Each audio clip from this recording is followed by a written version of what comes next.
یہ آپ کو بتائیں کہ بلوچستان کی ایک اور معصوم بچی دہشت گردوں اور پاکستان دشمنوں کا اعلی کار بننے سے بچ گئی۔ پاکستان دشمنوں کی ایک اور سازش بے نقاب ہو گئی۔ وزیر داخلہ سندھ ضیاء لنجار نے بتایا ہے کہ خودکش حملے کے لیے بچی کی ذہن سازی کی گئی تھی۔ بلوچستان کی طالبہ نے بھی دہشت گردوں کے جال میں پھنسنے کی کہانی سنائی۔ مزید تفصیلات اس رپورٹ میں۔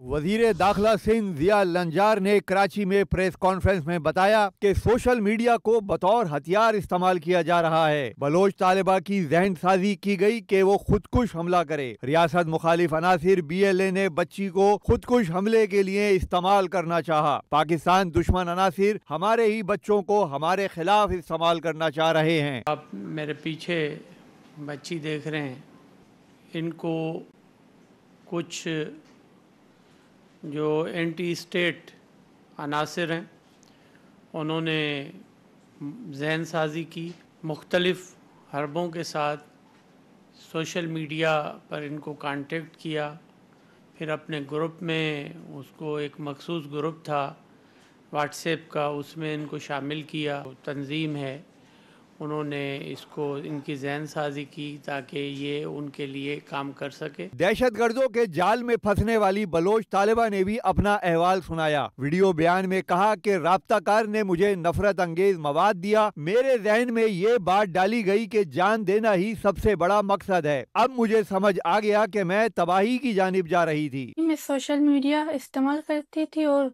ایک دن میں نے سوشل میڈیا پر شاعری بلوچ کے ویڈیوز دیکھی۔ اسی دوران انسٹاگرام پر ایک شخص سے بات ہونے لگی، وہ بھی محرم بلوچ اور بشیر زیب کے بہت باتیں کرتا تھا۔ یہ اس نے واٹس ایپ پر ایک گروپ میں ایڈ کر دیا۔ ایڈیشنل IG CTD محمد آزاد خان نے کہا کہ بچی کو واٹس ایپ گروپ میں ایڈ کیا گیا، ریاست مخالف مواد فراہم کیا جاتا رہا۔ BLA کے ریکروٹنگ ایجنٹ نے بچی سے رابطہ کیا۔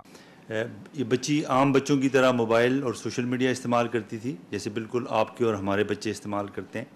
تو شروع میں بچی کو سوشل میڈیا پہ جو ہیٹ مٹیریل دیا گیا اور وہ اسی سے آہستہ آہستہ جیسے جیسے بچی اس کو یوز کرتی گئی تو اس کی ذہن سازی ہوتی۔ وزیر داخلہ سندھ ضیاء لنجار نے یہ بھی کہا کہ ریاست ماں کی طرح ہوتی ہے، والدین ریاست مخالف عناصر پر نظر رکھیں۔